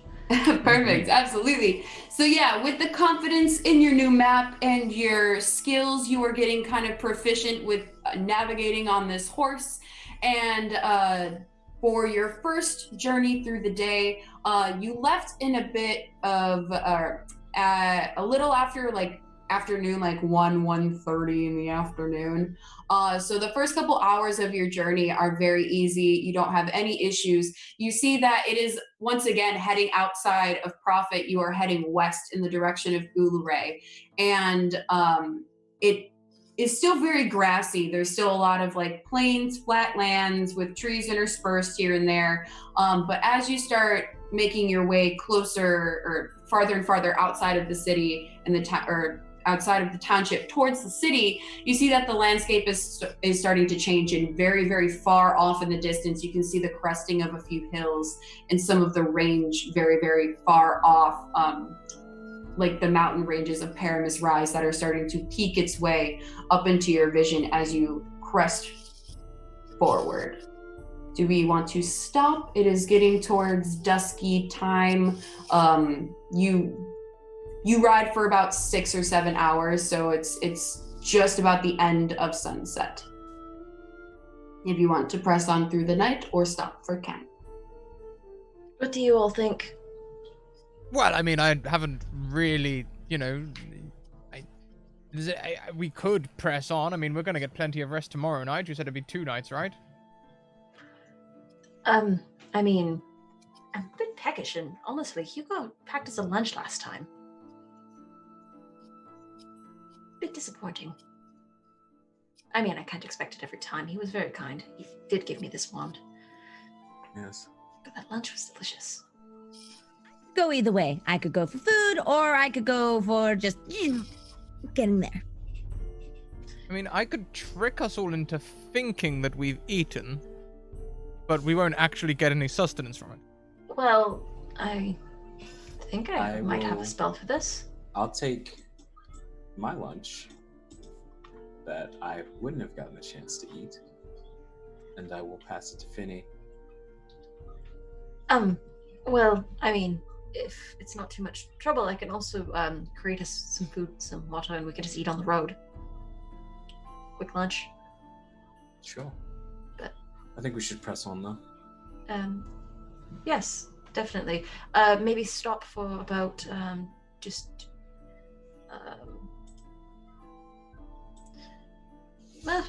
here we go. Just 1 second.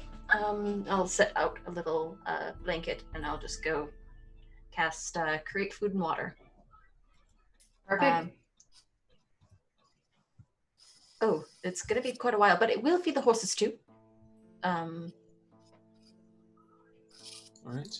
But I mean, it's not the best. But hey, Barry, you can prestidigitate it to make it taste good. Yes, indeed I can. Yeah, and as it says, you do have 45 pounds of food and 30 gallons of water. Oh, put the rest of it into my bag. So you are more than welcome to keep it for the next 24 hours, and you have enough for your journey for the next day. Can you make All like right, a should we large? press on? Can you make a large selection of that, like snacks, like shortbread? Just 45 pounds of shortbread? No, I'm not saying all of it. I'm just saying, like, maybe. Well, I mean, hold it's- on, though. Let's No, It not doesn't throw okay, out really that have much idea. flavor. Let's not throw out the 45 pounds of shortbread idea that quickly. Pure That one. chaos. If I'm feeling shortbread, I want 45 pounds of it, okay? All right, are we pressing onward then throughout the evening? Yes. All right, who is providing a light source for you all to travel by? And what light source are you traveling by or with? I can do it, and we'll use dancing lights. Perfect. Yeah, especially all of you besides Cassandra have dark vision, correct? So perfect. With Finny leading the helm and Eva very shortly behind, keeping the dancing lights going. You hear Owl City fireflies while that's going on. I love it. Finny, make me one more survival check with advantage as you all keep on going throughout the evening. Absolutely.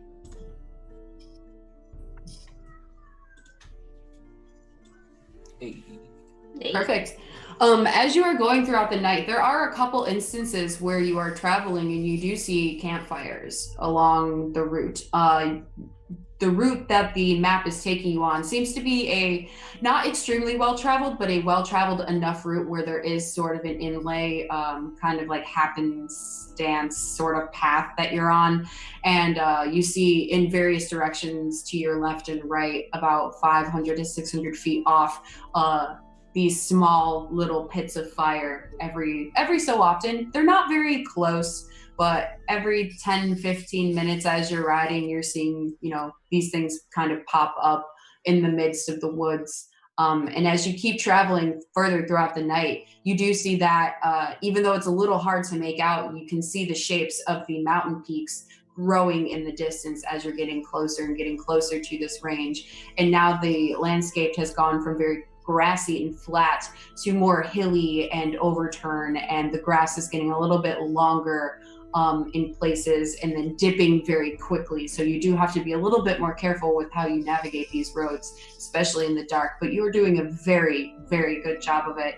And it is now cresting into dawn, and you are seeing the sun kind of rise up behind you as you are traveling further and further west. Wait. The sun rises in the east and sets in the west, correct? It's a fantasy world. It can do whatever you want. It can do whatever it wants. I'm just directionally trying to make sure it's makes sense, science.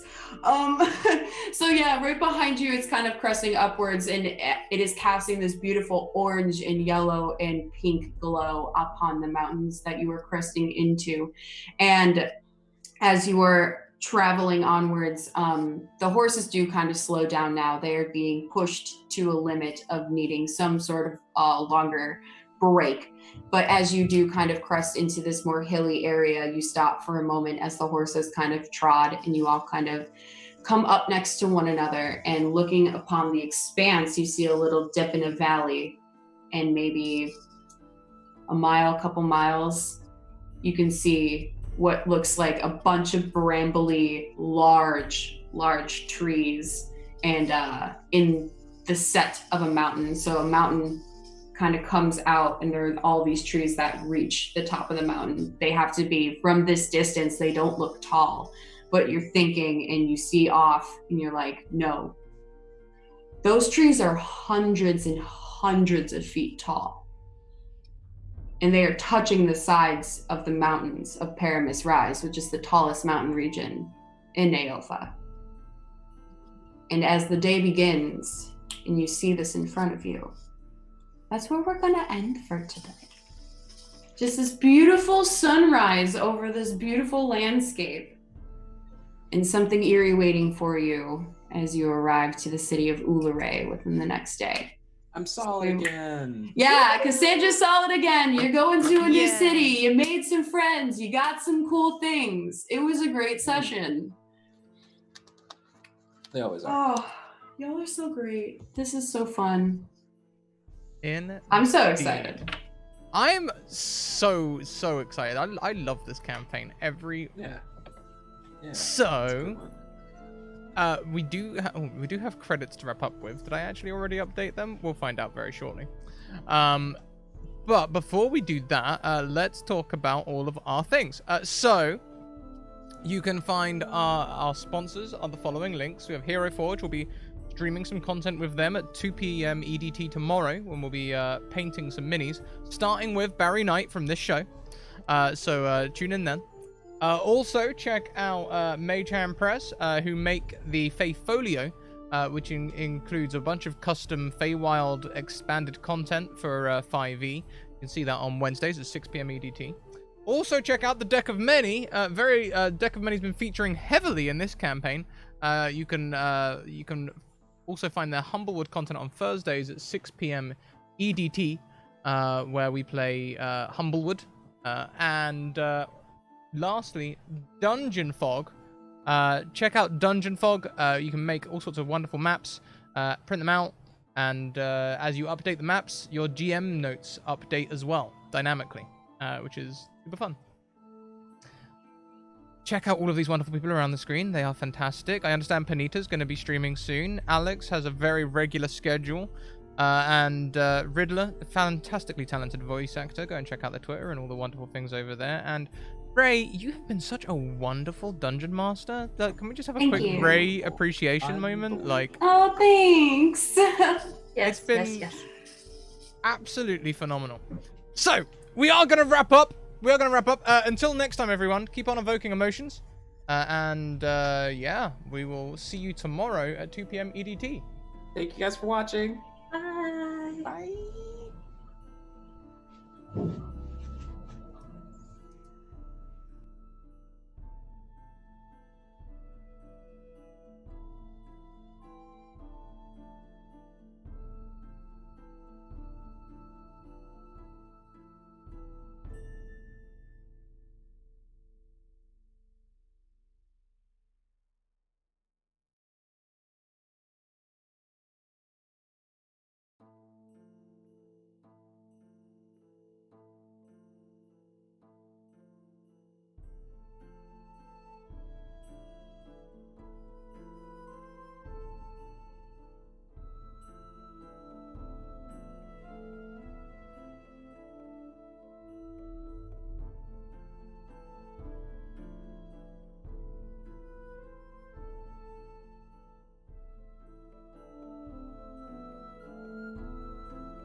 So everyone, we've got a number of people around here, and you know what? I feel like we should spread this hype out to another streamer. I can see a couple of streams that are live right now that I think we should go and raid one of them. One in particular has far less views than I feel it deserves. And you know what? They're affiliated. So that means if we wanted to start a hype train, we could. So load up your raid cry, which I think will be something casual like all caps lock, let's start a hype train. And let's go and mess things up, huh?